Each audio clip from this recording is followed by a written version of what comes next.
Hello everyone and welcome to my short presentation for the IES Student and Young Professional Competition. My name is Julian Karoliny and I'm a PhD student at Silicon Austria Labs and Johannes Kepler University. With this video I want to give you a quick overview of my research projects in the field of industrial wireless sensor networks. With the rise of Industry 4.0, the number of wireless sensor nodes is steadily increasing. Each new one acts as a potential source of interference for other networks and devices, so interference monitoring becomes very important. To inspect the interference that the wireless sensor network may face, a demonstrator for live channel observation on low-cost hardware was built, which I will introduce you in the following. In this work, a TDMA-based protocol is used that consists of a central network coordinator and several sensor nodes. Each node gets a dedicated time slot where it is allowed to transmit, and all possible time slots are collected in a so-called superframe. One superframe is depicted on the right, with a beacon at the beginning, followed by all time slots. This superframe is periodically repeated with a certain period. For the interference measurement, we additionally introduce sniffer nodes, special sensor nodes that measure the average signal level of all other time slots and transmit their data to the network coordinator.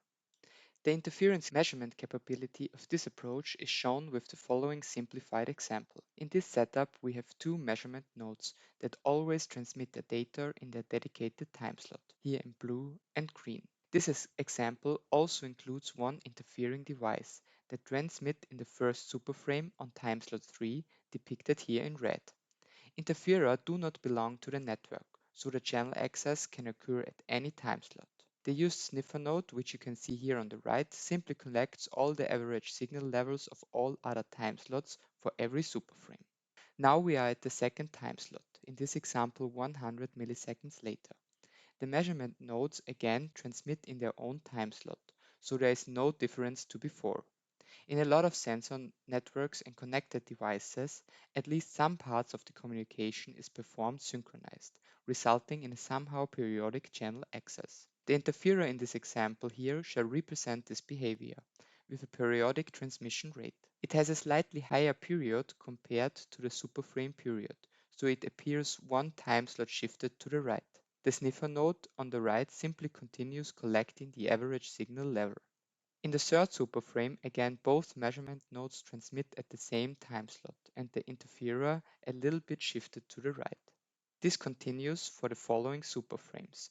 On the right, we can now see that a certain pattern occurs in the sniffer measurements. As long as the channel access is not completely random, we will always observe a characteristic interference pattern, even if the interferer is not purely periodic. With this, I want to give you now one demonstration of our interference monitoring setup.